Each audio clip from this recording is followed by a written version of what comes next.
Hello everyone. We are very sorry that the meeting took 10 minutes. We are 10 minutes late in starting the meeting. There are some connectivity problems, as you will appreciate that in this era, connectivity is a very important thing. So there were some connectivity problems.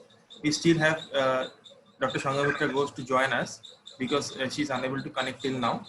But we are starting because many of you are already here, and probably many of you will be joining soon. So welcome to this online platform. Welcome to this virtual world. We all know that this COVID pandemic is now ravaging every nook and corner of the society. So with this pandemic, there is a lot of threats to us, but it has also given us an opportunity to meet us. Whatever physical distancing we have to maintain now can be recovered using virtual platforms. So we are using this social media and all these apps to connect us further. And I think this is a great opportunity for IPHA to go with you, to go and to help the public health system in India to strengthen itself and capacity building. This is only the first step, so there may be some faltering steps as in case of a toddler, but I think IPHA will grow and grow as it has already done and become an adolescent and become an adult soon in this online platform too. So I welcome all the dignitaries who are present today, all the panelists. I welcome Dr. Sanjeev Kumar, Dr. Sanjay Rai, Dr. Punit Mishra, Dr. Forhad Jaman, Dr. Thomas Matthews, Professor Rajiv Dashgupta, and Dr. Hitangshu Kaur. I would also like to welcome Dr. Shangamitra Ghosh, but she has got some connectivity problems, so she will be joining you soon. And I appreciate the patience of all the participants who are been waiting patiently for this meeting. So thank you for your time. Thanks to the panelists and also speakers for their kind time. So I would now request Professor Sanjay Rai to give an inaugural address. He's actually currently the professor at the Center of Community Medicine at AIIMS, New Delhi. He has already published more than 150 publications and a regular reviewer of many national and international journals. He was involved in more than 30 research projects. He is having many awards and honors to his name, including the prestigious J. Park Memorial Oration of IPHA and also been conferred fellowship of IPHA. He is the member of many technical and expert groups of Government of India, ICMR and INCLEN, and has contributed in many national health programs like National AIDS Control Program, National Health Mission, RNDCP, etc. He is currently working in the area of HIV/AIDS and providing technical support to National AIDS Organization, Ministry of Health and Family Welfare. He is the member of many technical resource groups and also the focal person for NACO designated National Institute for HIV Surveillance at AIIMS, New Delhi, to monitor and support HIV sentinel surveillance in India. His other areas of interest are immunization, health system, and communicable diseases, including tuberculosis. Currently, he is the National President of Indian Public Health Association. So, sir, we all welcome you to this platform, and we would like you to give the inaugural address. Thank you, sir. Thank you, Ribu. Thank you very much. And namaskar, all the dignitaries attending this live panel discussion on finding the way forward in the COVID-19 pandemic. My colleague and Secretary General of Indian Public Health Association, Dr. Shangamitra Ghosh, she will join in most probably in a couple of minutes. Our eminent panelists, Dr. Sanjeev Kumar, Dr. Thomas Matthew, Dr. Punit Mishra, Dr. Farhad Akhtar, Dr. Siddhanshu Shekhar, our moderator, Dr. Rajiv Dasgupta, and both the coordinators, Ribu and Dr. Anirban. And our most valued member of Indian Public Health Association, ladies and gentlemen. First of all, I would like to thank and congratulate Secretary General and her team for this picking a very relevant topic in current scenario of COVID-19 pandemic. Really, it's a great honor for me to share this special occasion with all of you. On behalf of Indian Public Health Association, I extend my warm welcome to all of you who are attending this live webinar.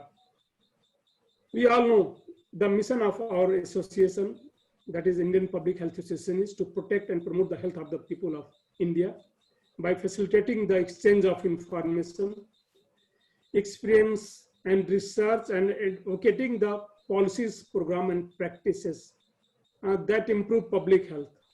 Organizing this webinar is also one step achieving this mission. For this our COVID-19 pandemic related activities, our members are involved in various capacities since beginning of this pandemic. When the first case was reported in India around last week of January, that is 30th January. Since then, we are like few members are already the task force member at the central level or at state level. We have already issued many public health advisories. We have issued 2 public health advisories, and first in the month of March itself, in the first week, and then again after 15 days, public health advisories.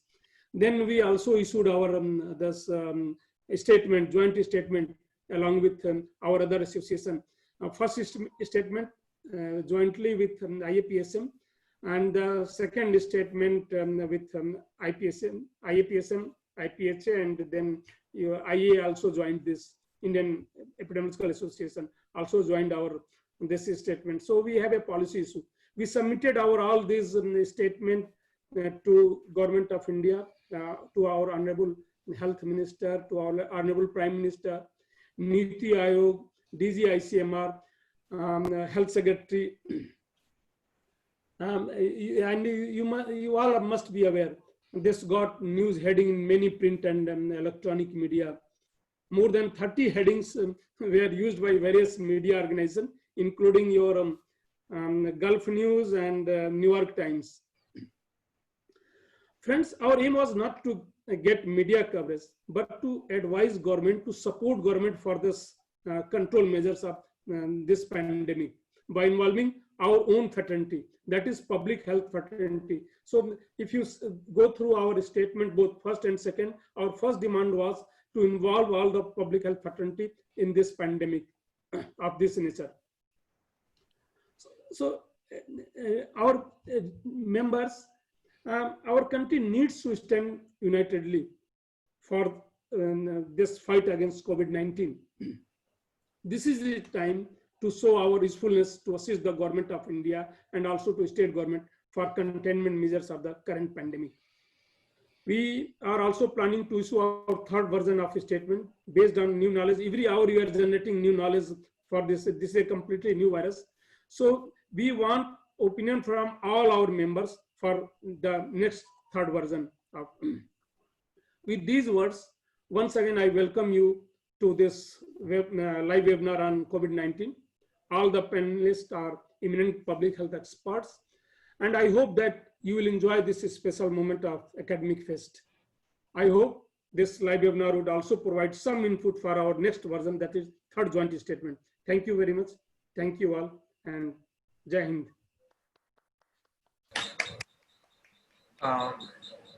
Thank you, sir, for your enlightening inaugural address. So I am directly passing on to Professor Ajit Dasgupta now, who shall be moderating the most important session today, that is the panel discussion. So like it is my privilege to introduce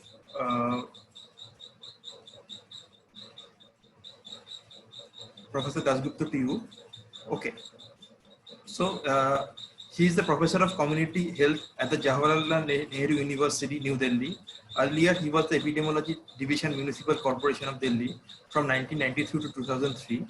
He was a Fulbright Fellow and visiting faculty with the Global Disease Epidemiology Control, John Hopkins Bloomberg School of Public Health during 2010 to 11. So welcome Professor Dasgupta to the session, and I am handing over the session to you now. Thank you. Thank you, Dr. Basu. Dear friends, it's a privilege to moderate this first webinar of the IPHA. I'll introduce a distinguished panel in the order that they will be speaking. So we have Dr. Sanjeev Kumar, who is the chair of the Indian Academy of Public Health and the former executive director at the National Health Systems Resource Center.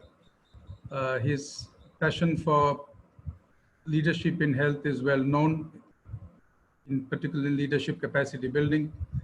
And his current focus is on review of public health approaches in COVID. Dr. Sanjeev Kumar will speak on the impact of lockdown and other approaches in containing the epidemic. The next speaker will be Dr. Farhad Akhtar Zaman. He is a member of the National Task Force on the COVID-19, the OR subgroup on health systems research. He's been engaged with the revised national testing strategy for COVID-19, and he will speak on that. He's also a member of the State Technical Committee at Sikkim. Our third panelist is Dr. Thomas Matthew. He is the principal of Government Medical College in Kochi, which was the first COVID-19 hospital in Kerala. He is a very active member of the control and care strategies in all the medical colleges in the state. Dr. Thomas Matthew will speak on the home isolation and institutional quarantine issues, particularly with the learning from Kerala. The next speaker is Dr. Sitangshu Kaur from JIPMA. He will deal with the modeling issues, one of the toughest and one of the most controversial issues, and his talk is titled, "What are the modelers telling us?" And closing the panel will be Dr. Puneet Mishra, the National President of IAPSM during 2013-14. Dr. Mishra has been a very active member in the IPHA advisories and in the IPHA, in the joint statements that Dr. Sanjay Rai spoke of. So Dr. Puneet Mishra will wrap up this panel with his talk, lessons learned and the pragmatic way forward. And then we have 20 minutes for question and answers. So I hand over to Dr. Sanjeev Kumar for his first talk.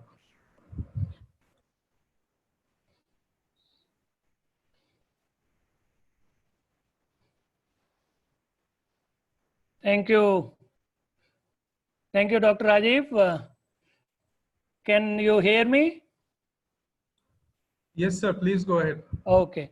And do you see my screen? Yes, it's visible. All Thank right.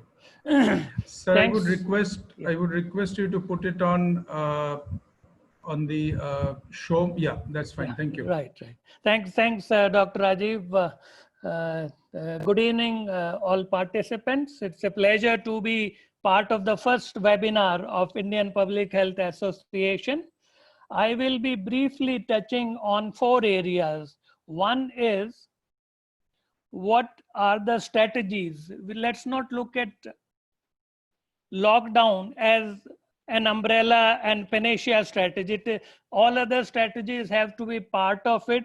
Whether you have lockdown or no lockdown, all these strategies need to be there. We will look at evidence for these interventions to reduce transmission. We will briefly talk about, did the lockdown lock the virus? Then we will look at briefly on where did it help and where it did not help. Then a few excerpts from our Indian Public Health Association, Indian Association of Preventive and Social Medicine, and Indian Epidemiology Association joint statement. What was our collective thinking on lockdown? And then I will summarize. So starting with epidemics, we all know grow exponentially, and any delay or mistake increases the suffering of human, both in terms of death, economic, social, and psychological impact on the society. And in an epidemic, time is not on our side. We have to take action early and right action. What do we need to achieve? We need to achieve and maintain control of the epidemic by reducing what we all know as effective reproduction number. And if it is brought to below 1, we can reduce the number of cases and finally get over the epidemic. Let's look at some evidence from two major studies. One was done in UK. They looked at data from more than 42,000 cases, and then based on that did a modeling. And it became very clear that if you have only isolation of symptomatic cases within household, you can reduce it by 29%. You have self-isolation of symptomatic cases outside the household, that is more effective. Self-isolation along with household quarantine is can reduce transmission by 37%. Self-isolation of all symptomatic cases, keep in mind this is symptomatic cases, not tested cases. So there are more symptomatic cases than who test positive. Self-isolation with household quarantine plus manual tracing of all contacts. You know, you have to make sure that all contacts are traced. And the fifth one is self-isolation with household quarantine using tracing based on software apps. And that is not as effective as manual tracing of all contacts. And in this study, they showed that for every case on an average, they contacted 15 to 41 contacts. So the contact tracing and virtually contacting every person who was in contact is very important. Targeted testing of high-risk contacts in outbreak settings, regardless of symptoms, is efficient, given that asymptomatic infections are important. So in addition to symptomatic, you have to also look at those who are asymptomatic, but those who test positive. Then let's look at evidence from Singapore. National University of Singapore tested 3 interventions: isolation of infected people with family quarantine, isolation along with school closings, and the third one, they looked at 1 and 2 above, plus workplace closure with 50% of workforce staying at home. And they had 3 projected scenarios. In one scenario, the cases would be reduced by 99%. This is the lowest transmission scenario. The second scenario, which is moderate transmission, it can be reduced by 93% and 78% at the highest transmission scenario. Quarantine plus workplace distancing was the next best option, followed by quarantine plus school closure. Quarantine alone was the least effective of the 3 interventions they looked at. Coming to the next question, did lockdown lock the virus or it only locked the people in their houses? When you lock the virus, you have to make sure that you surround the virus with all interventions so that it doesn't spread to the next person. You have quarantine with first symptom. You have to test and report early. There were instances in many parts of India where the test report was delayed by 1 week to 10 days. It is as good as not testing because the infection has already spread. And then you go contact tracing. Those contacts have already started spreading the infection if they had got infected from the first person. You have to isolate quickly. Longer you take in isolation, more is the probability of the contact spreading infection. Identifying all 100% contacts, if you can identify, you can lock the virus. And quarantine, strict quarantine of all contacts. And this is how you can lock the virus.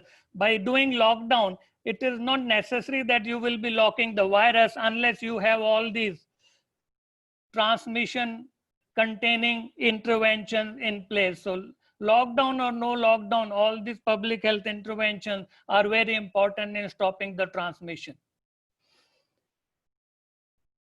And let's remember, lockdown was not a lone strategy. It was more of an umbrella. All other interventions were put in place. Did we reduce the number of cases? The answer would be no. Though we had almost perfect lockdown, Oxford University study gave us a perfect score of 100 out of 100. It was very strictly very strictly implemented.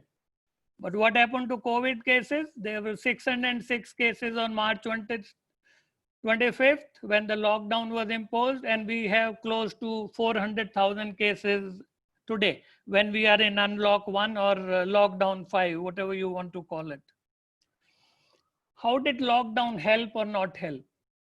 4 points in which it helped in slowing down the epidemic and pushed the curve. We don't know whether the curve was flattened or not. That only we will know when we have reached the peak. We have not reached the peak. Every day we are reporting more cases than the previous day. And contribution of other strategies in reducing transmission continues during the lockdown period. Reduce mass gathering, lockdown contributes to that, especially reducing the number of super spreader events. And those of you who want to read more about super spreader events, you can look at the special issue of Indian Journal of Public Health, where there is an article on role of super spreader events. It is known that a small number of cases contribute to much larger spread than the rest of the cases, and these are referred to as super spreaders. We were able to build surge capacity, certainly during the lockdown period. Resources were mobilized, production capacity was increased. Another good thing lockdown did is, because everybody was locked into home, they realized that something serious is going on, and there was a lot of media coverage. And on the negative side, there was an infodemic, even of lot of rumors and misinformation. The downside, routine, even health services were shut down. Do you hear stories of women delivering on the roadside, not able to get to the hospital, or waiting outside the hospital to be given a bed?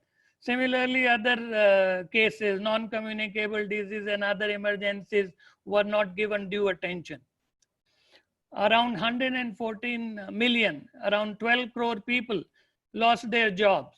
Out of these, 91 million were the daily wages laborers and 70 million salaried people. So huge loss to individuals and to the economy. And the estimate shows that economy in India worked at about 50% efficiency. So we lost a lot of economic activities because of this strict lockdown.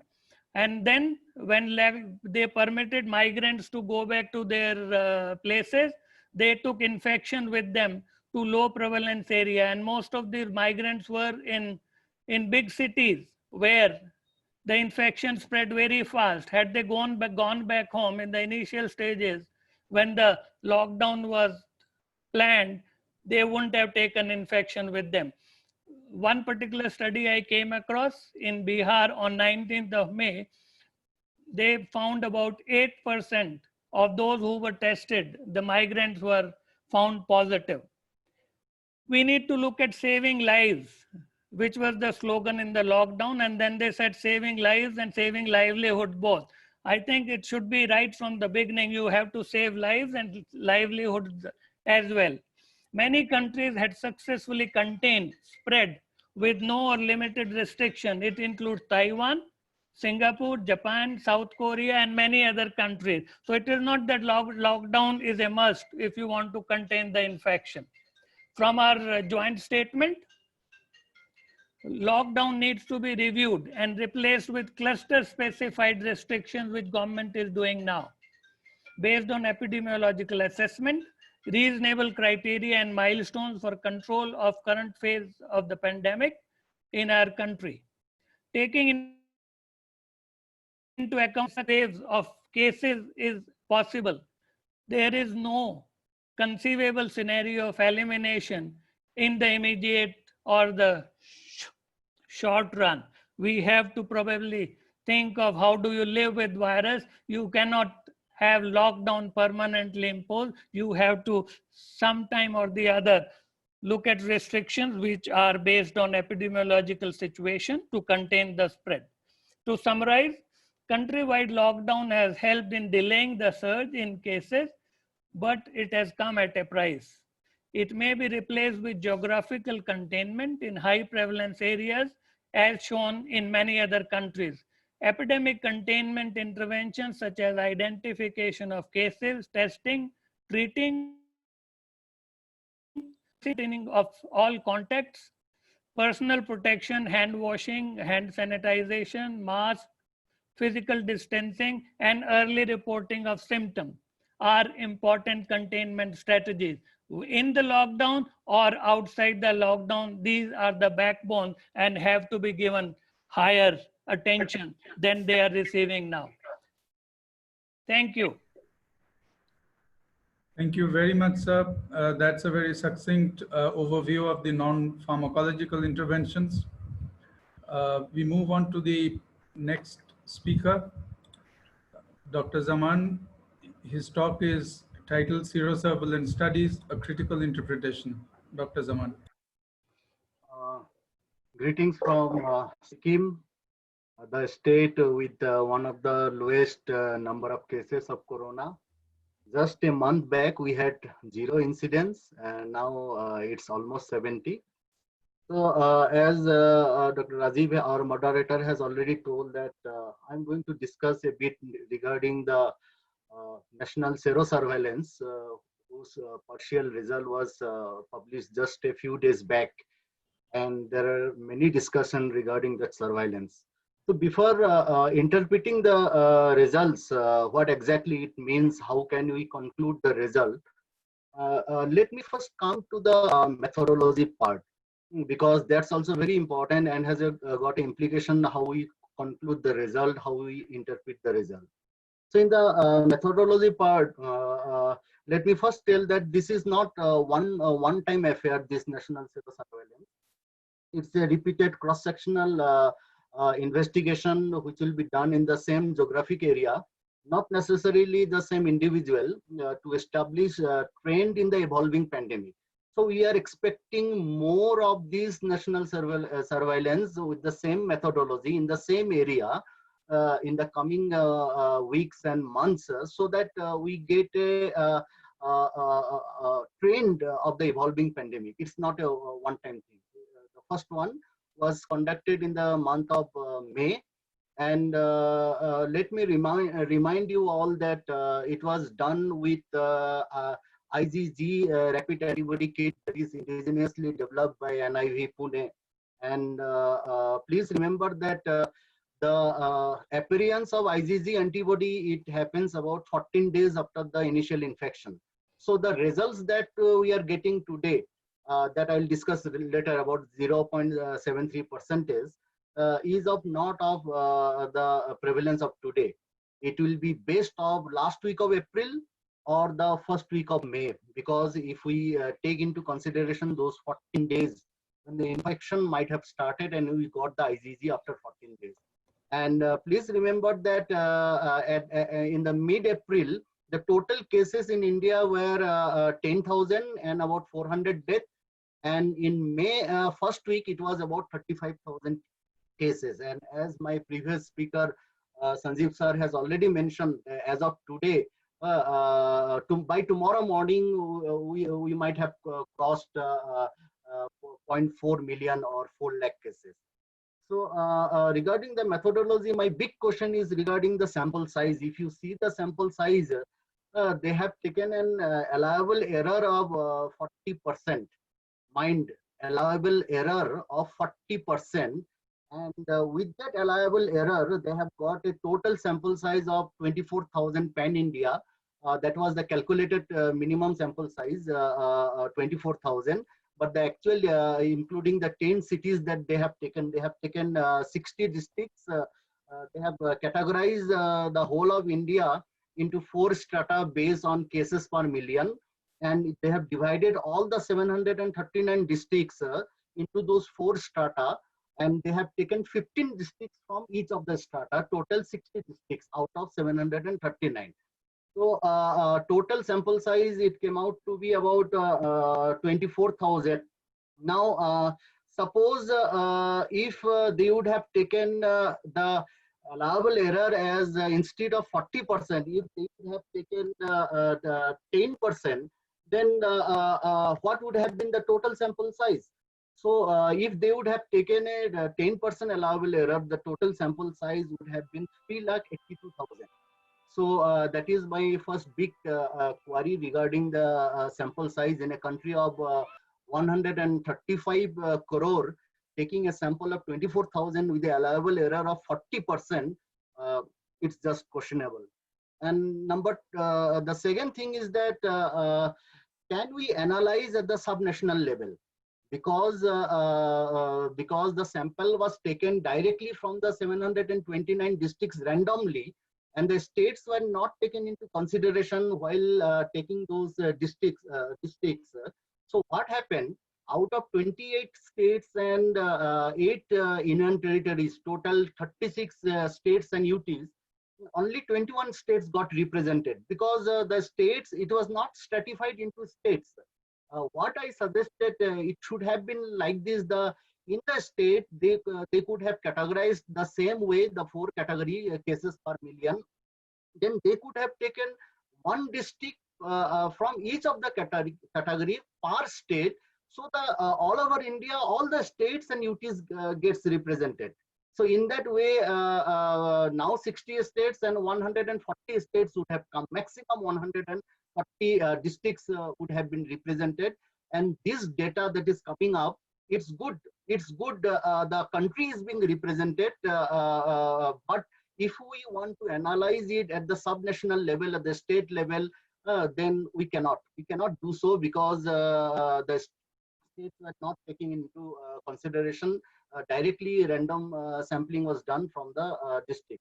So subnational interpretation, it's not possible. Such a big exercise, we can only interpret from the national point of view, from the country point of view, but we cannot do it state-wise.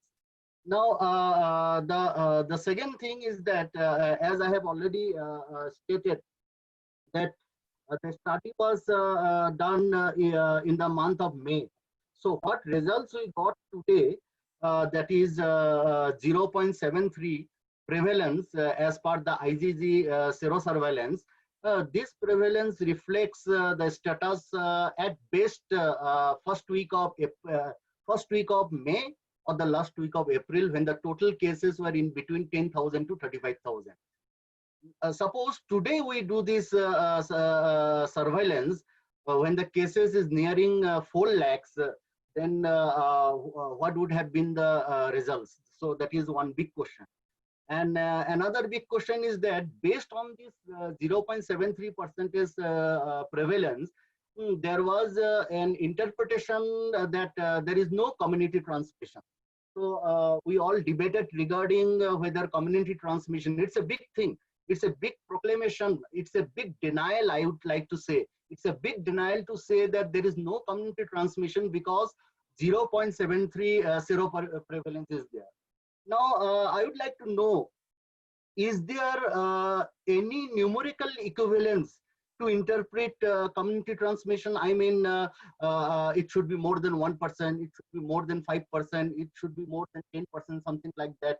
And 0.73% is that too in the last week of April or the first week of May.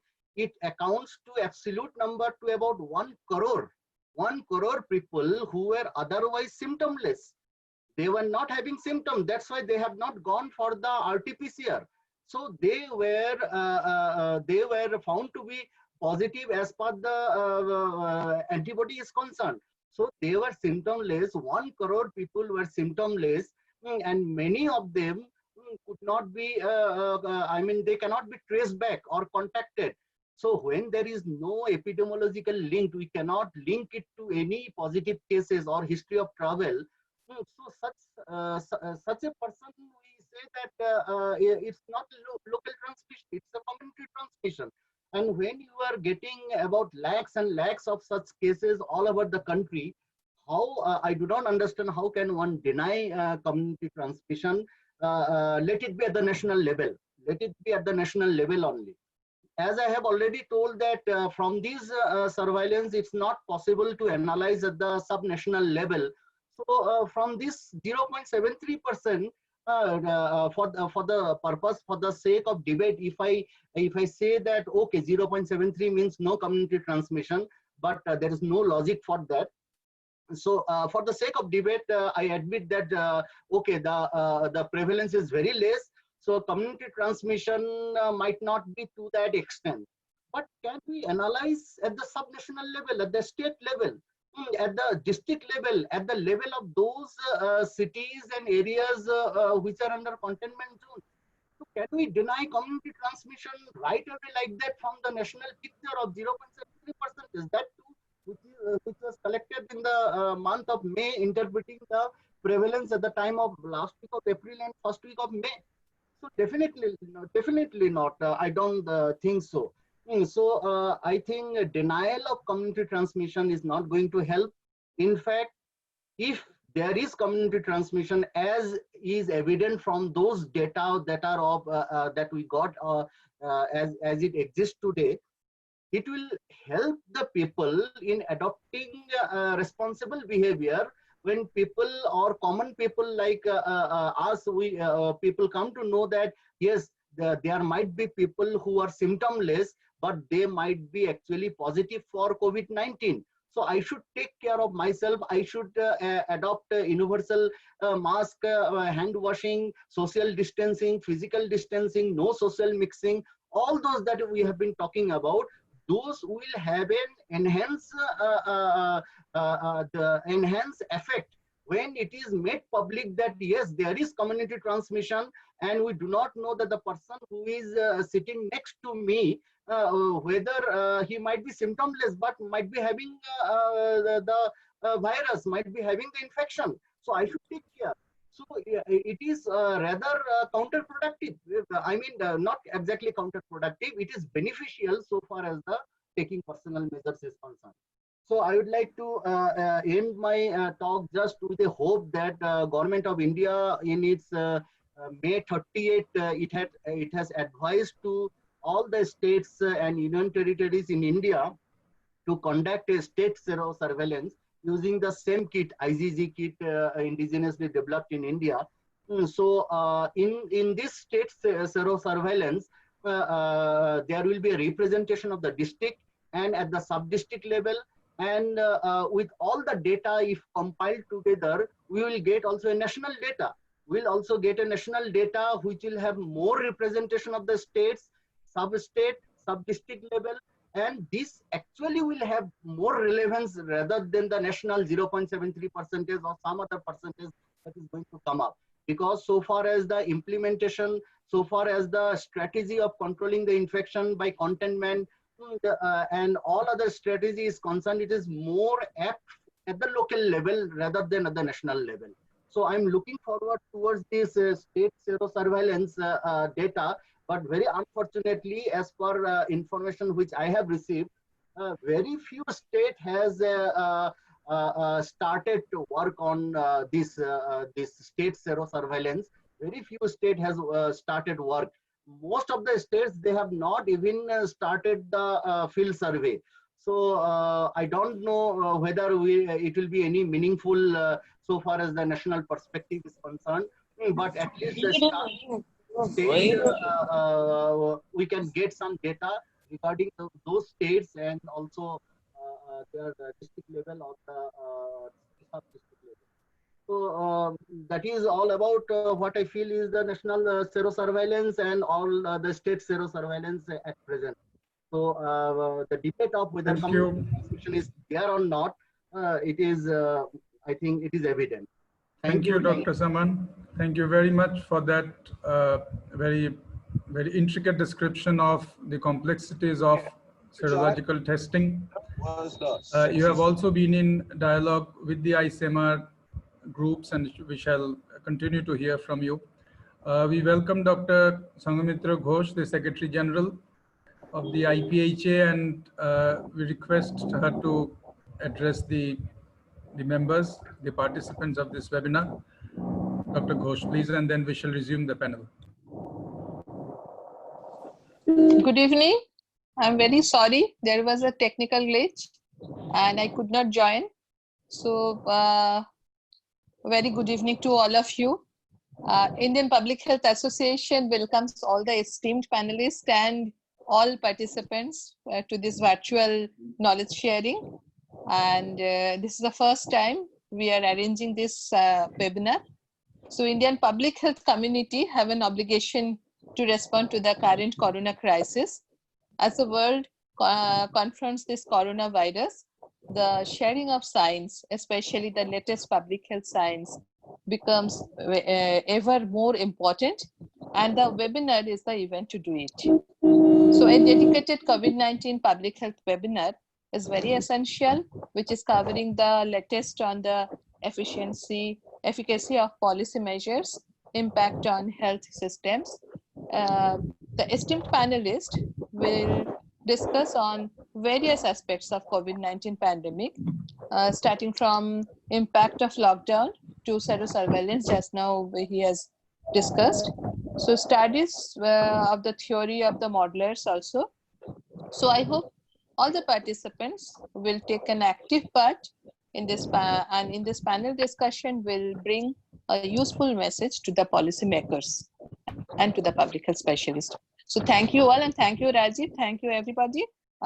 You please carry on the panel discussion. Thank you very much, Dr. Ghosh.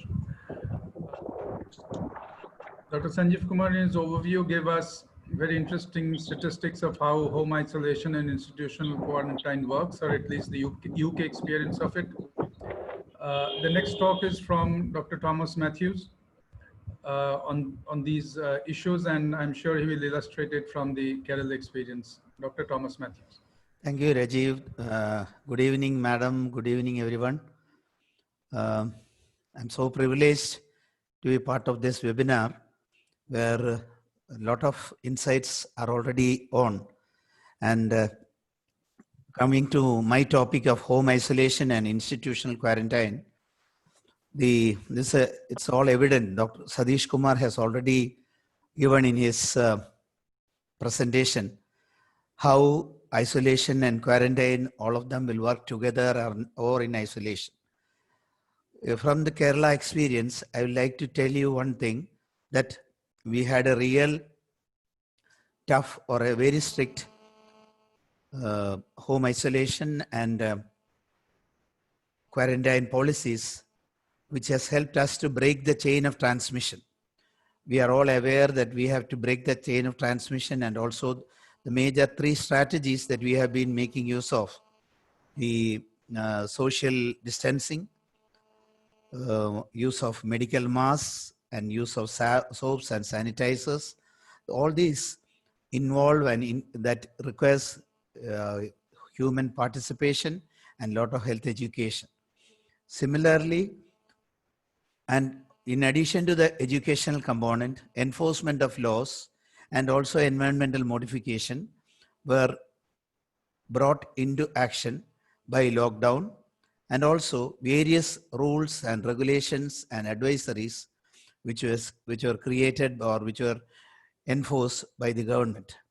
And the most important of which was, of course, establishing home isolation parallel to the isolation of positives.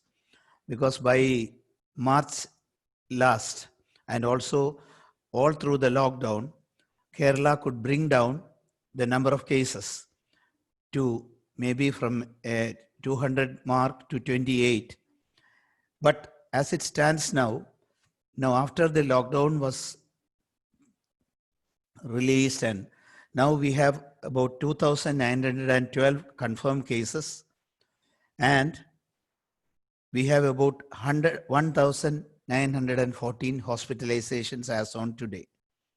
But the number of people who are under home isolation will come to 1,30,655, and hospitalized is only 197 as on yesterday. So the number of people who are under home isolation has increased enormously, and certain principles have been made use of for adopting or taking this decision. One, as people, because all of us are aware that people are bringing the cases, or the infected people are bringing it from outside or from other countries, and that is the contacts will get it from the infected people. because we can, and it is the infectivity is very high. So Kerala could bring down the cases which came from outside initially, and through the lockdown, that due to the lack of transport, there was a standstill and the number came to the minimum of say 28, and which all of them were healed, and there were only 2 deaths till then.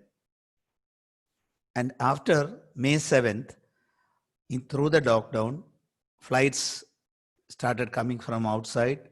A lot of Keralites are abroad, maybe to the tune of 40 lakhs all over the world. So people have started coming, and of course, infected people have come. And this has immediately raised the number from say 28 to 1,900 now. But the most important step in reducing transmission and also reducing the number of cases through contact transmission was home isolation and also institutional quarantine. We adopted 3 principles.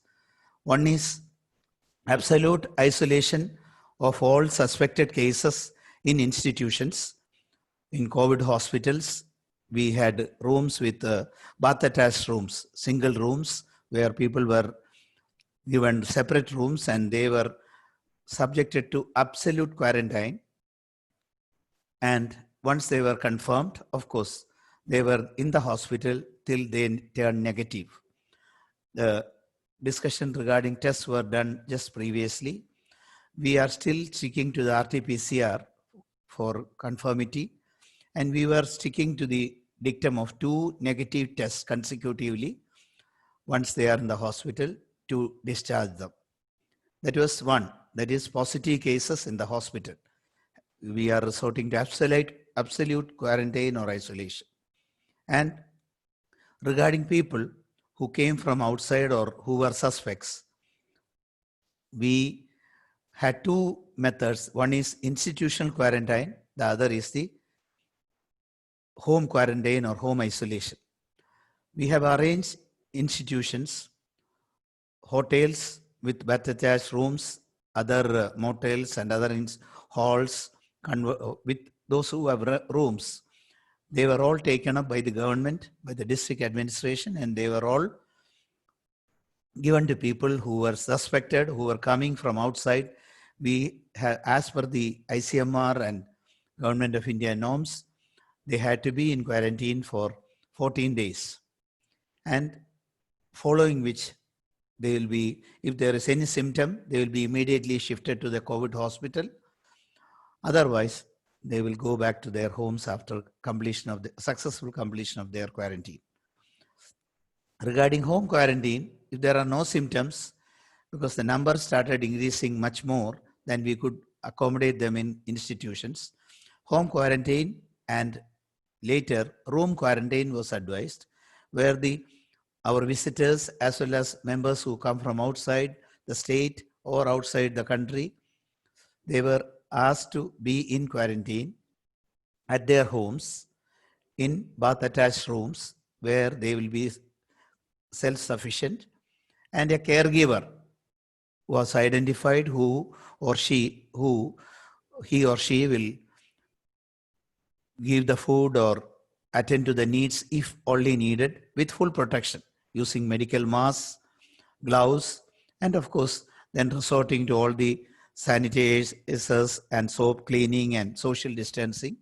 So except for that one person, all others will be kept away from the person, and if possible, those who are at high risk, like the elderly, the children below 12 years, and other people, those who are already having hypertension, diabetes, heart disease, and other problems, medical problems, they will keep away from the person under quarantine, and if possible, they would have been, or they will be shifted to another house where there is no quarantine involved. So this was one way of room quarantine or home quarantine, which we could successfully implement, because every other day, the health workers from the concerned primary health center or community health center will make sure that the person is in quarantine and he is strictly obeying the rules. And the police also, they have come up with a much more innovative thing, like the number of the person, the mobile number of the person will be tracked as per from the Police Act. And if he is moving out of his quarantine, he will be able to be tracked down through reports from the tower, mobile tower. So this was also made compulsory. They were telephonically, physically tracked, as well as through their mobile towers. So our aim was to ensure absolute quarantine in rooms or in homes also. And this was supplemented with reverse quarantine, where the elderly, those who are at risk, that is the elderly, the children, those with associated diseases, they were also asked to confine to the rooms, bath attached rooms, and minimize interaction with any other people. Need not be suspects or positives, but anyone else. Like we keep the suspects in quarantine, we have asked the elderly and other high-risk groups to follow the principle of reverse quarantine and be safe in their rooms. So quarantine plus reverse quarantine has helped us to go far in reducing the risk of transmission and break the chain of transmission.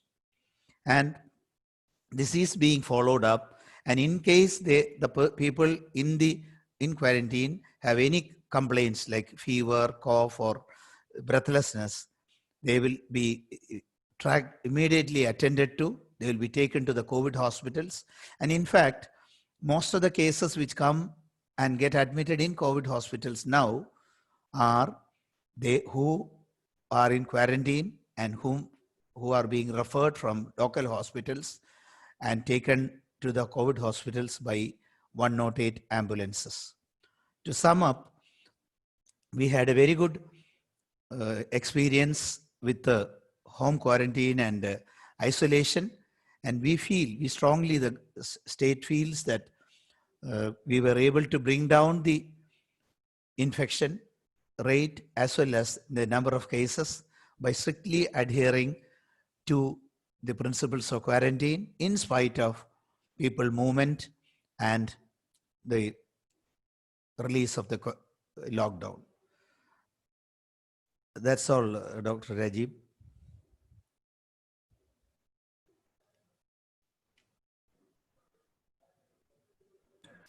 Thank you, Dr. Thomas Matthew. We know that Kerala has provided some excellent models for the other states to learn from, both now as well as early in the Nipah virus situation. And thank you very much for giving us insights into the home isolation and quarantine principles that you have followed, and quite clearly they have worked. We move on to Dr. Sitangshu Kaur.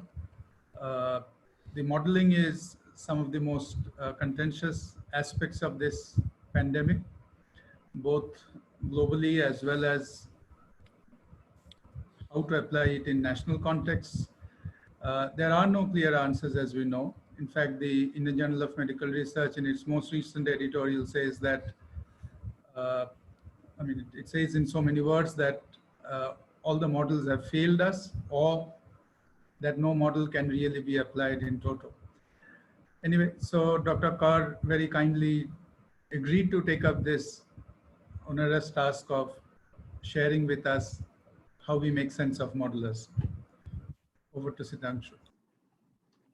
Okay, thank you so much, sir. And I'm very grateful to IPHA headquarters and the whole team who have conceived this idea of conducting the first webinar in this era. So can you see my slides, sir? Is it visible? Yes, it's fine. Go ahead. Yeah. So the topic that was alerted to me was what are the modelers telling us? But I have taken the privilege of modifying a little bit and adding a note there and telling what are the modelers not telling us. So let's look at what are the issues with the modeling and forecasting technique that we usually do in this infectious disease pandemic or COVID or any other issue. So there has been a lot of controversies, as pointed out by Professor Rajiv in his opening remark. Hopkins initially told that we'll have so many cases, then they dissociated that from that study. In India also, we had got some experience of saying that some cases will not happen after May. So then it was changed. Then there was another paper that came up and it was said that India is going to peak in some time. And so there are issues why we fail, why the modeling issues are not to the truth. Sometimes it's politically very sensitive. So let me start with what are models. So if you look at the definition of models, it says it's a conceptual reduction of a complex or biological or population-based process into a simple, idealized, and easily understandable sequence of events. There are a lot of words there. So basically it says it tries to reduces the complex biological process into a small, sequential, understandable sequence of events. So this is a definition of model, but if you look at the model, then what it says is it doesn't often explain everything about a phenomena, depends heavily on assumptions, and it may be too simplistic to reduce the concept of processes into a linear structure. So if we classify and look at the infectious disease epidemiology books, you will see that the models are usually classified into two: static models and dynamic models based on fixed force of infection or changing force of infection. Force of infection is actually depicted as lambda, and it is a multiplication of beta, or the transmission threshold or effective contact rate, multiplied by the number of infectious people. So in the fixed model, what happens, static model, there is decision tree and Markov. And if you see, and it has now in this picture, I have shown SIR model, which starts for, it divides the population into compartments where we put them into susceptible group, infected group, and immune group. But if you look at the studies that are being published anywhere, many people use SEIR model. They add another component before the I group. It is here, it is E, or exposed group.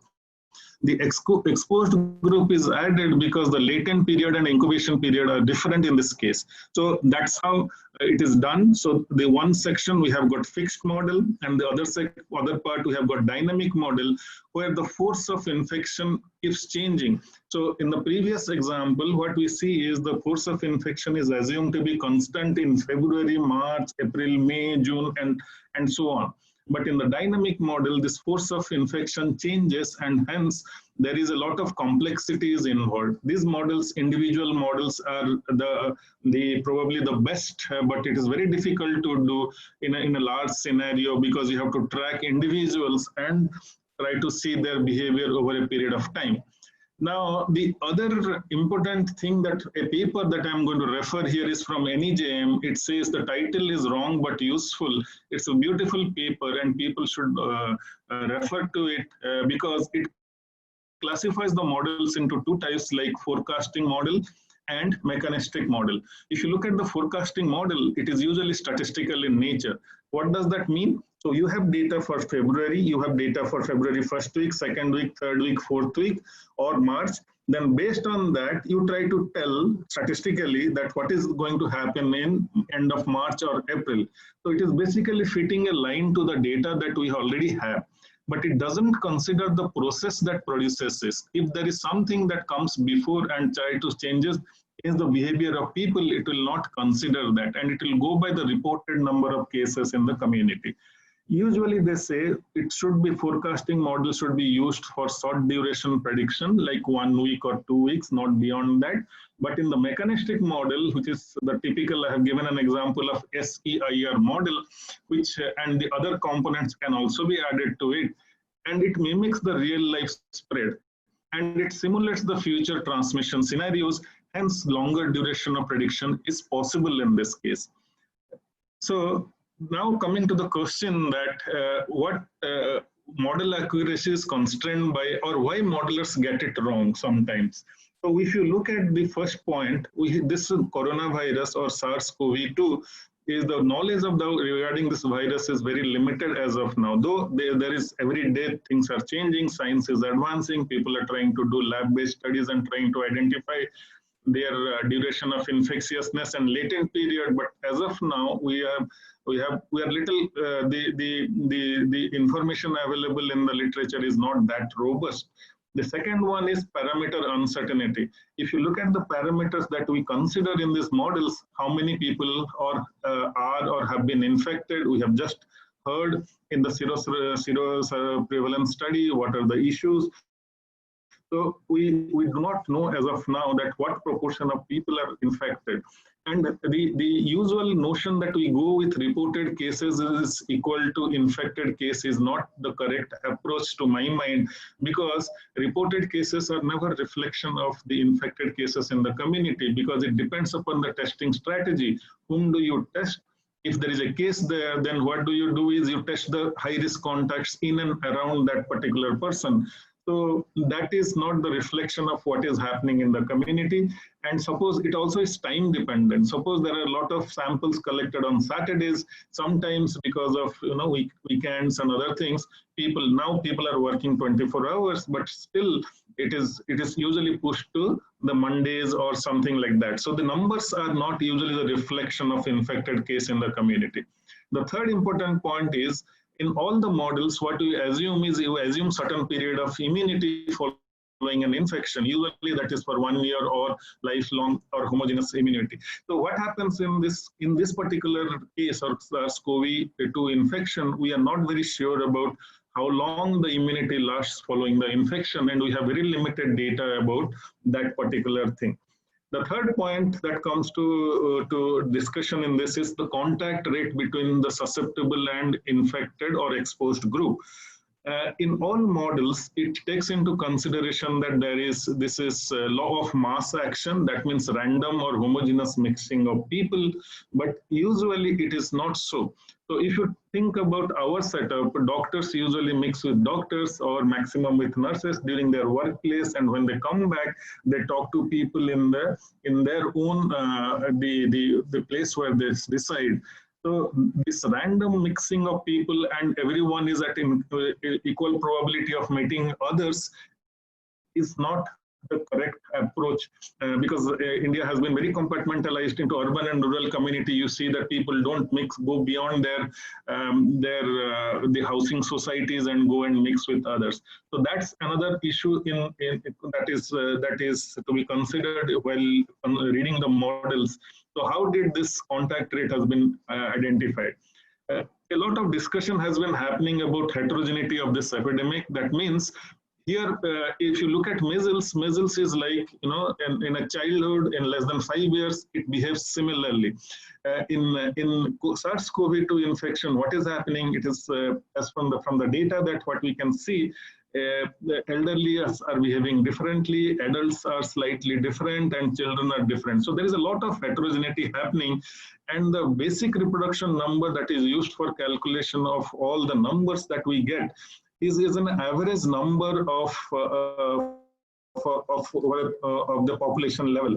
So what that means is, it can be in a group. In a certain group, it can be 5, but in the other group, it can be 1. If you take an average, it becomes 3. So it doesn't represent individually in the group what is happening, because it's a very heterogeneous mix of infection happening. The third one, the fifth or the last point that I would like to highlight here is, it is whether can we consider this SARS-CoV-2 pandemic that we are facing now is a common source epidemic, or it's a source of multiple epidemics putting down together. So common source, all the principles of basic reproduction number and other things are based on one person gets the infection and transmits in the susceptible population, and it goes. If there are multiple people transmitting the infection in the susceptible population, then the models becomes very difficult. There we have to put the dynamic model and probably the individualistic model, which many people are not doing and not looking at it. So with this 4 or 5 points, I think that's why we are the numbers that we are getting are either not depicting. And the other important point is also the government is constantly learning. The Ministry of Health is looking at this data and trying to change their intervention. So that may be a possible reason of why the numbers are away from the truth. Still, numbers, as they say, all models are wrong, but some models are useful. So if you say what is the usefulness of this prediction or forecasting, what do we get is we get a number to work with. So what does that mean? It gives us a number to work and try to prepare ourselves for the war or for whatever issue is at hand. The second thing is it also tells us the first point and second point are interconnected. It also gives us some time to prepare and to look at how things can be modified and adjusted. And the last one, to my mind, is it also tells us whether the interventions that we are doing are actually working or not. So these are the 3 points I feel that it's though models may be wrong or maybe away from the number that is being happening in real life scenario, but still they are useful. So I think I'd like to acknowledge the contribution of Dr. Rakesh, the Director JIPMER, with whom we discuss a lot about modeling, and JIPMER COVID Task Force members, where we discuss all these points, and IPHA Headquarter Kolkata for giving this a wonderful opportunity to share some of my thoughts on this issue. And thank you, Dr. Rajiv. I'll stop here. If there are certain other things, then we'll discuss later. Thank you, Dr. Kar, for telling us about what modelers are telling us and not telling us. Thank you very much for elucidating the science and somewhat sidestepping the controversy. But I'm sure there would be questions about that. Finally, over to Dr. Puneet Mishra. He will give us a wrap-up of the lessons that we have learned, both on the aspects highlighted through this webinar by the panelists, as well as the big picture at the national level, and most importantly, the pragmatic way ahead, because we are certainly nowhere near, but how do we move ahead? Dr. Puneet Mishra. Thank you, Dr. Rajiv and IPHA for this opportunity. And now, since you have listened to all the panelists about, first Dr. Sanjeev has spoken about the lockdown. So what I would be doing that because of the paucity of time, I would be covering mainly the points which need to be highlighted here, which has not been covered. And so that we get more time for the question and answers, because many of the viewers, they have certain questions in their mind. So then Dr. Jaman, he has very well described all the serosurveillance study, the issues with the sample size and other thing. Here, what I see a few more issues with the serosurveillance and say what data we got. I mean, even if we say, okay, it is 0.73% and we say, okay, there are around 1 crore population who is infected in the country. But see, most of the cases, even at that time, they were coming from the 10 cities, very few, 10, 11 cities, around 80% of the cases they were coming. And this data, which is modeled here and said that 0.73 is the prevalence, this data does not include those 10 cities, those metros. This data does not include. They have not, given any data for that. If you consider that data and then you generalize it for the whole other population, probably figure would be entirely different. We don't know. And even at the time of pandemic, this much time has passed and we couldn't get that kind of data. The other problem which in the serosurveillance data, which I see that they have divided district into, high prevalence, medium prevalence, and, from where the zero prevalence.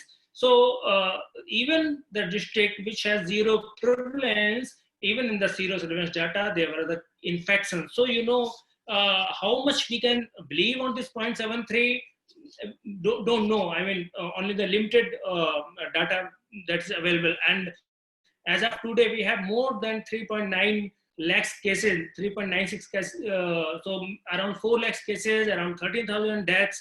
And in the coming days, probably this will increase because probably we have not reached the peak. So looking at the experience which Dr. Thomas has described over the Kerala, one of the state where the public health infrastructure and health infrastructure is quite good. And then very useful talk by Dr. Siddham Sukar about the modeling experience and what are the issues, what should be models tell us and what they don't. So coming to all these, taking all these points into consideration, what should be the way forward? I have only one slide to share. Let me share if I can. This is my slide visible right now? Is my slide visible? Not yet. Not yet. Okay. Is it visible now? Hello. No, I Is it think visible? it should be coming on. No, not yet. Not yet. Okay, then let it go. I can speak on without the slides. Let me try once more if it comes. If not, then is it visible now? No, I think you'll have to Sir, please try without the slide. share screen option and then. Yes, No, it's there now. It's visible. It's there Yes, for me. thanks. Okay, so that's the only slide which I would be talking about the different points here. And as you know that I'll not discuss about the lockdown and other things now that has been discussed. So what should be the way forward? That there should be proper utilization of public health skills and expertise which we have available. You know, in the country, this pandemic, this is behaving differently in different states. It's not uniform. And you see, there are various regions. And the one region which I see that there are many states where the public health infrastructure is good, like Kerala, or states where the public health physicians, they are at the forefront. Situation is little better. I mean, you see Punjab or Karnataka or Kerala, while there are many states and districts where public health professionals and their advisors are being sidelined and ignored, and you know what's happening on those places. I won't name those places, but that's what's happening, and you know what the situation is currently we are facing in the country. You know, the public health cadre in India, this is highly skilled and trained cadre. They are professionals, skilled professionals who know what to do with, you know, data, what to do with, you know, how to analyze it and how to implement it into the policies based on the scientific evidences. So I think the public health professionals, the country should use their skills and expertise, and they should not be used as a, you know, upgraded social worker or A&M or ASHA just to give them certain forms. You go and do and fill these forms and give to someone else without any input. I think the role here should be that they should be in the positions where they should be planning, they should be training, they should be analyzing data and helping the policy makers. I would be discussing it in little detail how it should be done at the district level, central level, and the state level, because this pandemic is not uniform. So no single strategy or approach or model can work throughout the country. So what we need that there should be different kind of model and different kind of approach in different part of the country. There are places where we say that yes, there is community transmission, while there are very few districts where you may not have even a single case.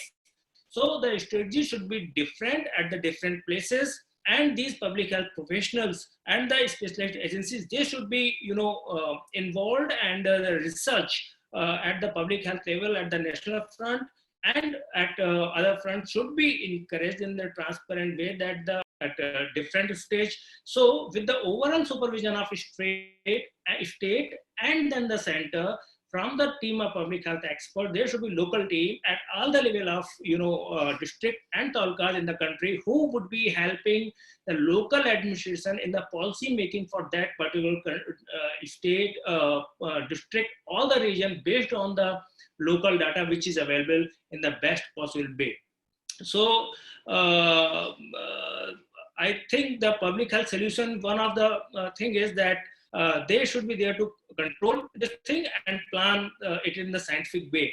So government should constitute a panel of public health and preventive health experts at all the levels, whether it's a central, state, or district, to effectively plan at local level, considering the local situation and as per policy and guidelines from the central and the state public health panels or advisory boards. And I think here the Indian Public Health Association, which is the largest association of public health professionals in the country, they would be more than happy to assist the local government, to central government, state government, district authorities to take up this challenge through their members, so that a scientific plan can be, charted out for controlling this epidemic at the level whatsoever stage it is. And then this will increase the capacity of public health cadre in the state and district level. Then there's again a question of the sharing of data. So what happens that if you are not sharing the data with the public health expert, then it becomes very difficult to come to the conclusion. And one such example, what Dr. Sudhanshu Kar was talking about, the models. I mean, whatsoever I understand about the models is that basically whatsoever input you give, it will give you output. So if your input is not correct, it is not based on the real-time data, if it is not based on the data which is available in your country, then the output which you are going to get will be entirely different. And then the models which we are looking at, the same kind of models will come up, whether it is from here or from any other place. So I think data sharing for effective and real-time update by expert is very important, and these should be by the expert who are well familiar with the local area, the local disease dynamics and people behavior, and what are the social determinants in that region. They should be well familiar with all these things so that they can plan effectively. What's happening that if you bring the modelers from other countries, or those who are not aware about what's there in the country, what are the social determinants, or the experts who have been involved into industrial modeling and not in the core public health modeling, coming from other countries, giving the doing all modeling, then you'll get the kind of results which you are getting in the current scenario. So the other thing which should be here with the data, if you have the correct data, then you can move from where to do containment, where to do mitigation strategies. If it is a community transmission, your strategies would be entirely different, and that kind of thing should be there.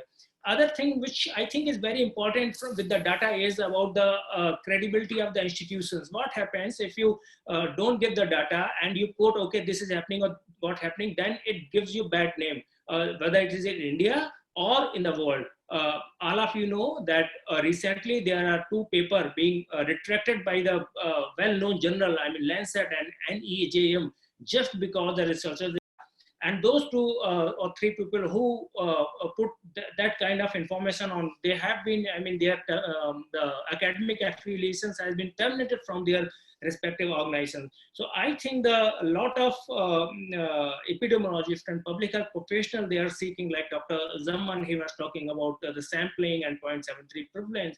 So the expert here, they are seeking about the data. If you do not give the data, then your credibility goes back, and the institutions who are holding data, it becomes difficult, and then the situation arises like if somebody gives some data or paper, then you retract, you say, no, I haven't funded it, this is not my paper, that kind of things, and they basically decreases your credibility. Then again, this is the disease where we are working mainly on the non-pharmacological measures. We don't have any vaccine, we don't have any treatment. So the mainstay is the non-pharmacological treatment. So for the non-pharmacological treatment, for the social distancing, or the increased use of mask, or hand hygiene, or cough etiquette, the community participation is very important. It's until there is a community participation, we are not going to achieve it. And if there is a policies made in such a way that the community, they have certain fear, certain panic, anxiety, they will not cooperate. I'll give you one such example. Yesterday I have seen that Delhi government has made it mandatory that there would be 5-day institutional quarantine if somebody comes positive. So there were a lot of report in the media, and the people whom I met, many of them, they fear that if they are declared as having the infection, they will be put into the facility which is suboptimal. I mean, the facilities are not there. So people, they have kind of fear that, oh, if I come positive, I would be sent there. And this is kind of stigma. This is kind of, discrimination which people, they are facing. They are having fear. So if you implement these strategies, probably they will not come up. And what they'll do, they will hide their disease. They will hide their symptoms. I was speaking to a doctor in a containment zone, and he said that people who are coming even to the dispensary, they hide their symptoms of cough and fever because they don't want to go into quarantine, or they don't want a label stick to their door for for the positive patient. So I think there should be one should do something here. Otherwise, these cases will continue fueling the epidemic. And the one more point into community participation, that we should take special care of most vulnerable people like elderly. And there's one more group which is very vulnerable, and we should talk about them. It is the public health or frontline worker who are going to the community, who are doing it. So whether it's our ASHA, it is ANM, or any grassroots level worker, we should provide them adequate PPE when they are going to the field to do contact tracing or other activities.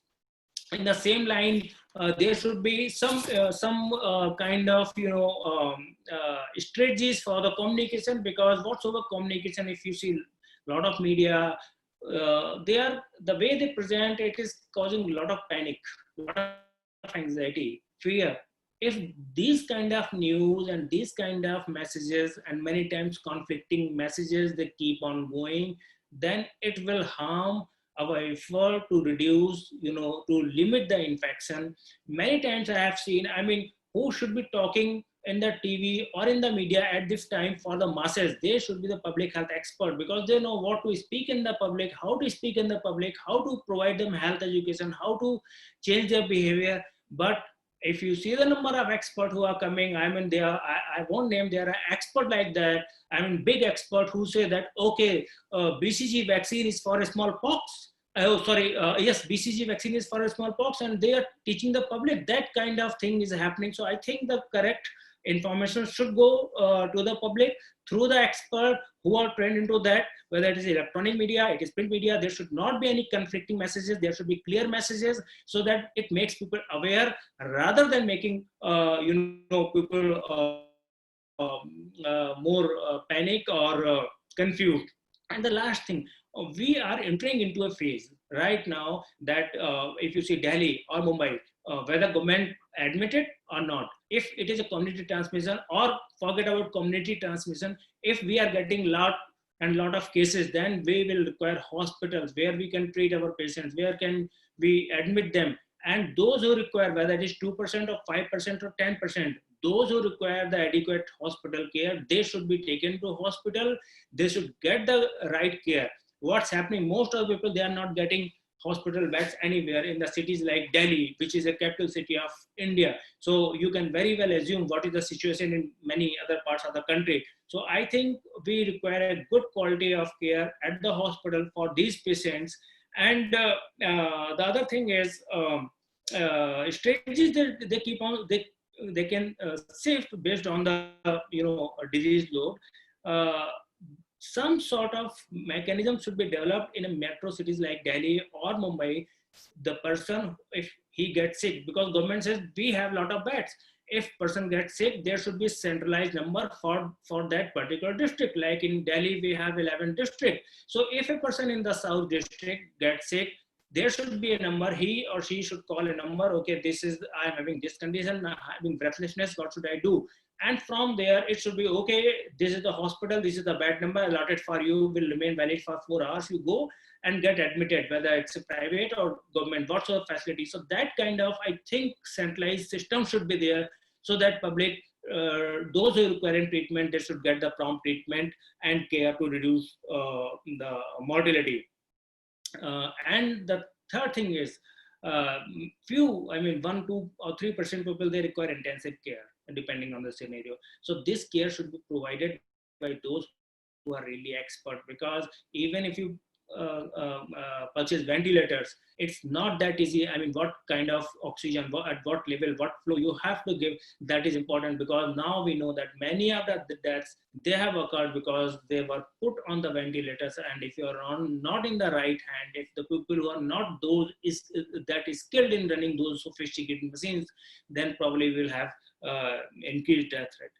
And the last thing is, not the least, is as our statement has said, and many of the public health professionals, they are saying that many of the people, they are dying, they are suffering because of other diseases. Many of the hospitals, they are not catering to the patients who are non-COVID. So I think the routine healthcare services should be started immediately in most of the hospitals, so that the people who are having other ailments, they should go to the hospital and can get adequate treatment. So these are few of the my points which I wanted to highlight here. And now I would be happy to take any questions from the audience. Thank you very much. Thank you, Dr. Puneet Mishra.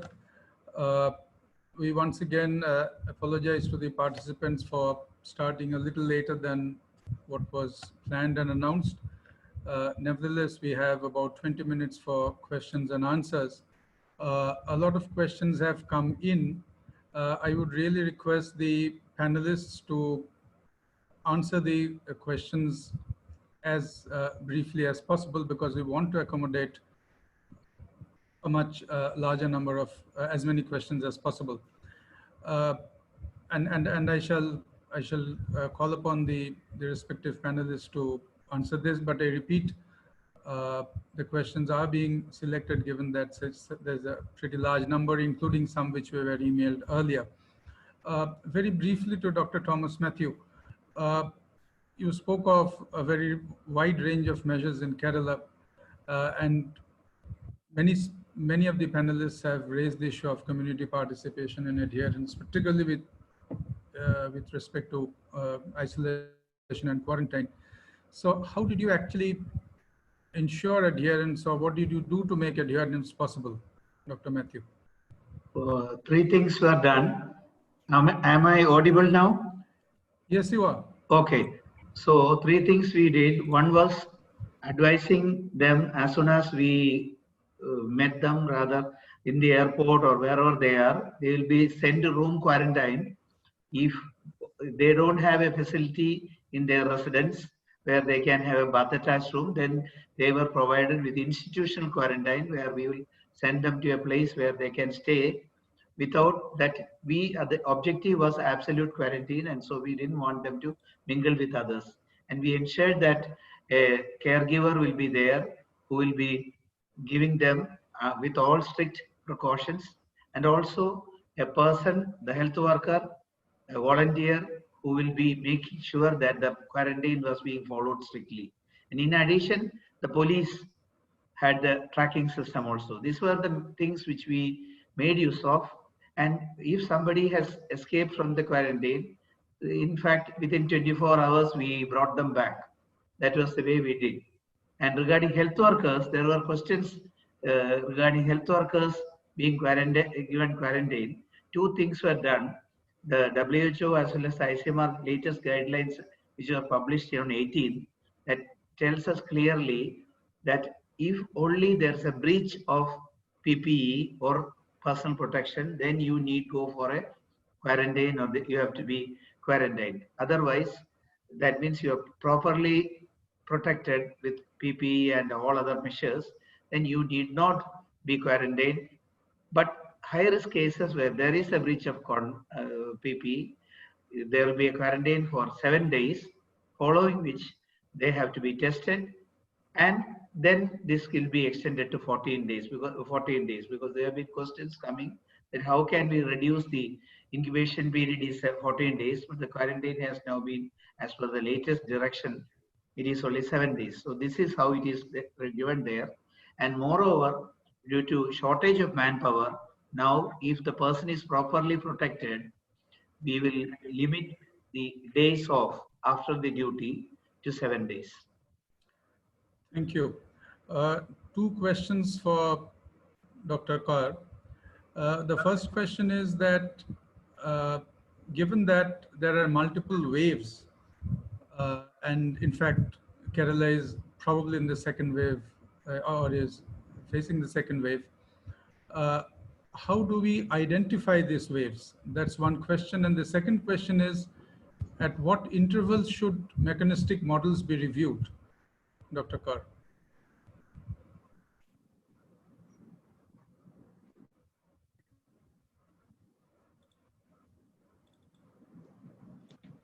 Sir, can you just repeat it once more because I lost you in between. Okay. I'm sorry Okay. for that Okay, no.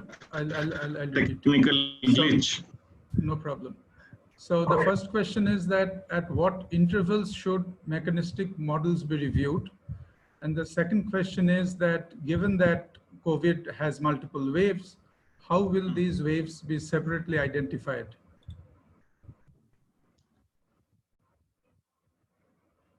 Okay, so let me talk about the intervals in which we should look at the models or mechanistic models very carefully.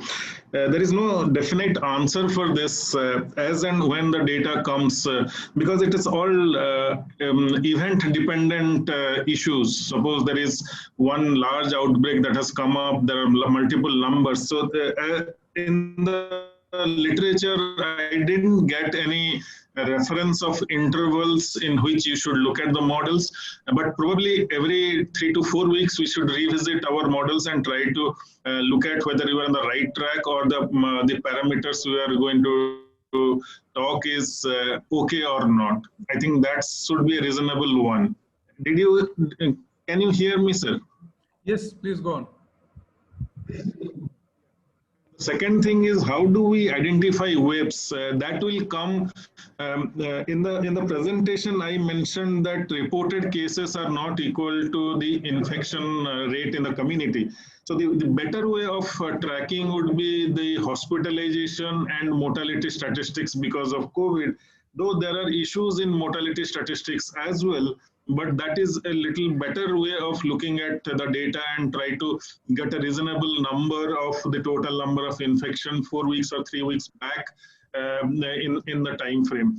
So the secondary waves will be tracking based on the number of deaths probably or the number of as far as this time is concerned, and it also depends upon the immunity status, like how long the virus is going to give us immunity. So that's based on that. The secondary waves are usually based on the phenomena of the critical mass. When the critical mass comes down, it comes up. So the herd threshold immunity level that we talk in our epidemiological sessions. So it's a very difficult question to answer at this point because we have not understood that the virus completely. I think I'll limit myself at this point to these two questions. Thank you. Two questions for Dr. Zaman. The first is that, Dr. Zaman, can you hear us? Yeah. Okay. The first question is that RT-PCR has a false negative rate of about 30%. You did speak on it. So at present, the COVID-19 cases are being underestimated with an overestimation of case fatality rate, and the missed cases are going on spreading the disease. So would you like to comment on that? And the second related question, and this is based on what you presented. So the question is, or rather the comment is that the issue is not that we can't do subnational level analysis. The sample size took care to assess the prevalence of 4 strata. The question is the rationale of this strata for sampling. The strata was based on case positivity rate. 40% relative allowable rate for a 1% prevalence rate is fine. So would you like to comment or clarify? Yeah, I would like to comment on the second question first. It's correct that since the estimated prevalence was taken 1%, but we do not know whether a pilot was done on what basis, because this is a novel survey. So we do not exactly know whether a pilot was done to how that estimate of 1% came. Anyway, a 40% of relative precision or allowable error for a P for 1%, I do agree. But the thing is that the strata, regarding the strata, 0, then low, medium, and high, this strata was created on the basis of cases per million. And we know that cases per million is directly dependent on test per million. So every district did not have the same test per million, which is reflective on the cases per million. So was this factor taken into account while we divided the whole districts into 4 strata? Because the strata was divided on that basis only, cases per million. So as I have spoken, the test per million is not the same everywhere. So was that taken into account? And regarding the first question, sir, will you repeat? I'll read out the first question. The first question is that RT-PCR has a false negative rate of about 30%. So at present, the COVID-19 cases are being underestimated with an overestimation of case fatality rate, and the missed cases are going on transmitting. So how would you respond to it? That is not exactly true, because RT-PCR is our gold standard test with a high sensitivity and also high specificity also. And at best, we are having the RT-PCR. We are now having the rapid antigen kit also. But for the rapid antigen kit, the problem is that it has got low sensitivity to the account of 50 to 56% with a high specificity. So any positive can be taken as positive for rapid antigen kit, but any negative has to be reconfirmed with the RT-PCR. So if the fact about the RT-PCR is there, it is there for all over the world. For the it's not for only true for India. It is equally valid for the whole globe. So it's adjusted in that way. I feel so. Fair enough. One last question to Dr. Zaman, and this is coming from the participants. As states increase testing capabilities, including private laboratories, as well as additional government institutions, what are the training facilities and protocols? Training for whom exactly the question is meant for, I do not know. If it is for the one who are collecting samples, because as tests are going high, we need more and more of people. Usually, first it was restricted for the ENT surgeon only to collect the sample. Then when it was unmanageable only for the few ENT surgeon, then training were given to other doctors. Now even the paramedical workers are also collecting samples when they are being trained. So with the increased testing, we need more and more manpower who will be collecting the samples. We need more and more manpower who will be transporting and storage of the sample. And definitely we need more and more manpower at the lab setup also. That is going on on the national level. Exactly, I do not have any idea. But training at the state level, at least in my state level, there were no labs previously. Now we have got a RT-PCR lab, VRDL, and accordingly the trainings are being imparted on a regular basis. Thank you. One last closing question to Dr. Puneet Mishra, and if I may, it's quite $1 million question. When do we expect herd immunity? It's something you didn't mention in the way forward, but of course the title was Pragmatic Way Forward, so it may not be part of the pragmatic package. Nevertheless, since it comes from a participant, when do we expect herd immunity? A very interesting question, and one of the questions which has been asked by many people time to time, when the herd immunity will come. Right answer, if you ask me, the correct answer is we don't know. But the similar questions that has been asked, that when will this epidemic end, or when will this disease would end. I was reading a commentary from Dr. Jeremy Green from Johns Hopkins, and what he mentioned, that there would be one social ending of the disease and the other would be the medical ending. What he meant by saying the social ending, that when the loss of job, hunger, poverty, they will take one. People would be keen to go and join their job with the new normalcy. There will be social ending of the disease. The people, they were under prolonged lockdown. For the medical ending, there are certain, what he said, whether vaccine comes or the treatment comes, there would be medical ending. But what I feel that there are two ways. Either enough number of people, they are, they get infected, or they get some kind of vaccine, then probably society would be saved. But we don't know the immunity which they gain through vaccine or through infection, whether it is long lasting or short lasting. We don't have the clear answer to this question as of now. The other thing which might happen, I mean, that happens quite, and probably this virus might mutate and epidemic may go off. And the third possibility, which I think, which is probably going to happen, I mean, that has more likelihood, in my opinion. I mean, this is my personal opinion, what would happen, that there will be certain rise with the cases, what's going on. And after some time, it will be like any other endemic disease. There will be few number of cases and people, they will not be that much worried. That's what happened to swine flu or any other disease. So in the same way, this might happen. It might take 6 months, it might take a year or two, we don't know. But yes, maybe in 6 months to 2 years time, this will be endemic disease. Even if you don't get any vaccine or any treatment or anything, nothing is available, even then in 6 months to 2 years, it would be like any other endemic disease, and people would be working as, doing as normal as they were. So. Thank you. That brings us to the end of the question answer session.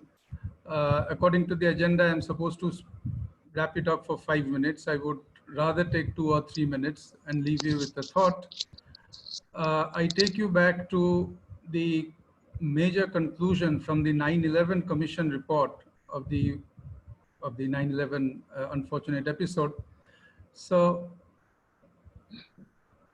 the major conclusion was that the principal failure to act to prevent the September 11 attack was what it called the failure of imagination. In May 2020, Caleb Scarf wrote this article in Scientific American, and he titled it A Failure of Imagination. And I just read 2 sentences before closing this. So he writes that we humans do seem to struggle in general when too many new things are thrown at us at once, especially when those things are outside of our normal purview, like, well, weird viruses or new climate patterns, or the turmoil of unplanned economic shutdown and social distancing. In the face of such things, we can simply go into a state of what he calls cognitive lockdown, flipping from one small piece of the problem to another and not quite building a cohesive whole. And that really is the challenge to the global public health community, and indeed the globe as a whole, as to come out of this state of what he calls cognitive lockdown. I close the panel here and hand over to Dr. Sanjay Rai for his concluding comments. Thank you.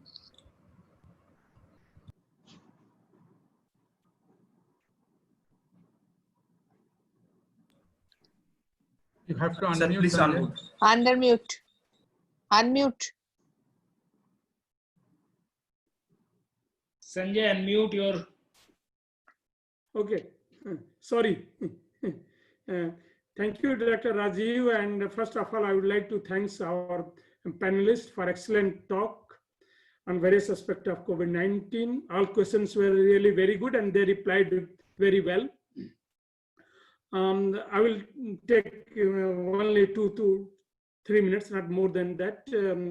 Like Dr. Sanjeev Kumar, he talked about intervention to reduce transmission, including lockdown. He briefly talked about when to lift lockdown and what was the what worked and what didn't work there.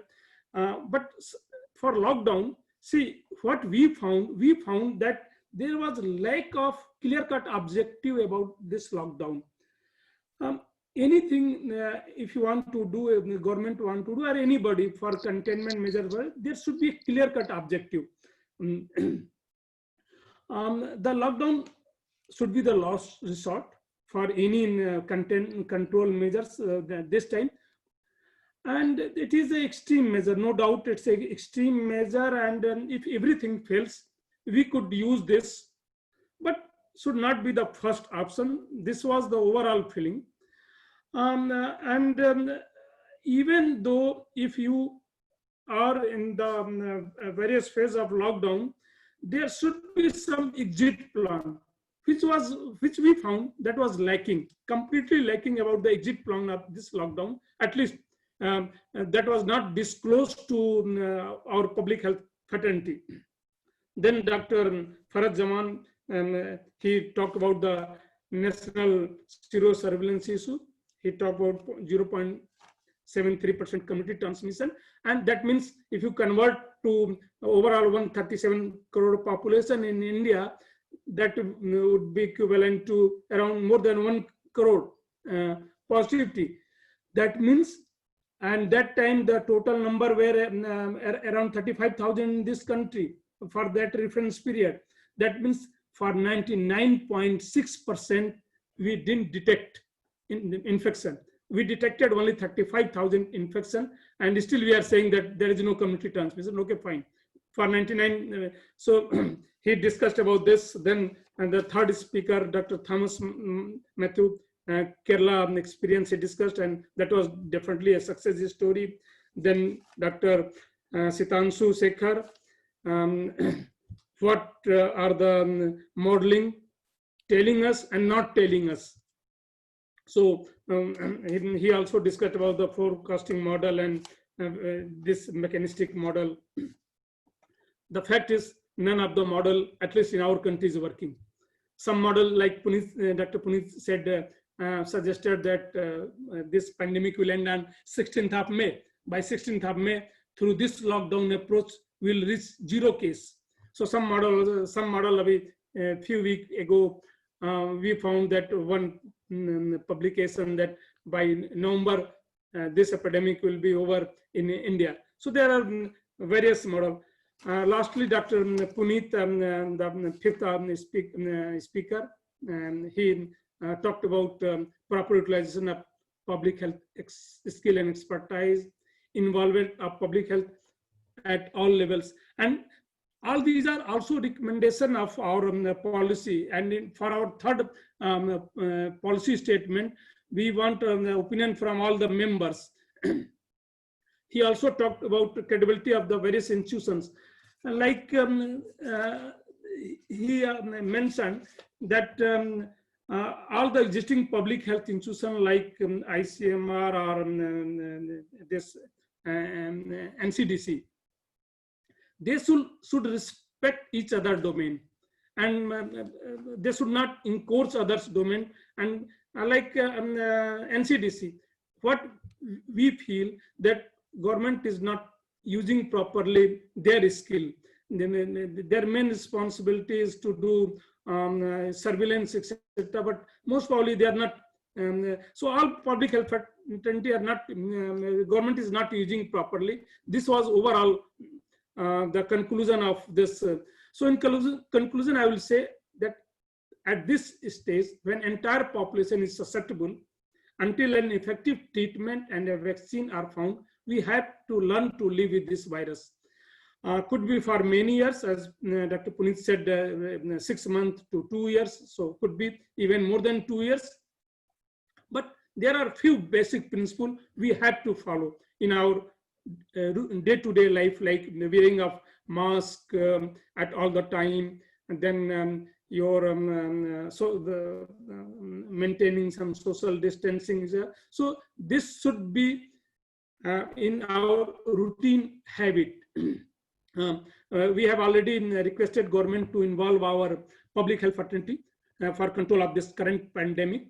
And the association and our association, at least IPH, is willing to assist government in formulation of this control measures and also implementation at various level, at the state level, at district level, even below district level. So we have already requested government through our policy paper. And I can say our members are wholeheartedly ready to support all these initiatives. So with these words, I would stop here and over to Dr. Ribu. thank you all the panelists for this wonderful session. There has been a lot of glitches, but we have overcome that successfully. And so our initial step towards the new normal of webinars is now considered as a success, as evident from the participants' responses also. So I thank all the panelists and the moderator for such wonderful deliberations. If these deliberations were not there, then the whole body of knowledge would have been, we could not touch this whole body of knowledge. So I would also like to thank all the audiences, because you have been very patient with us. We have been slightly late for starting. You have been still patient. You have listened to the entire session carefully and have posted your very relevant questions to the participants.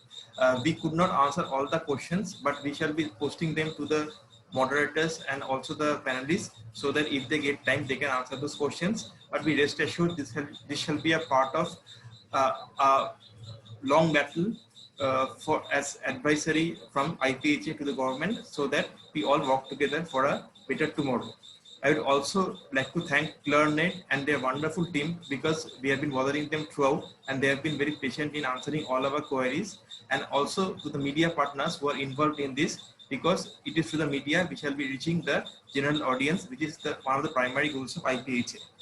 Lastly, I would like to thank Professor Sanjay Rai, the president of IPHA, and Dr. Shangamitra Ghosh, the Secretary General, who has been constantly motivating us to conduct this webinar. Madam and sir, it is because of your constant enthusiasm that we have been able to conduct this webinar well. And I would also like to thank Dr. Anirban Dalui, who has been a very active and enthusiastic person in organizing this webinar. So thank you, and with this I am ending this meeting. Thank you. Thank you. Thank you, everybody. Thank you. Namaskar. Thank you, audience. Thank you.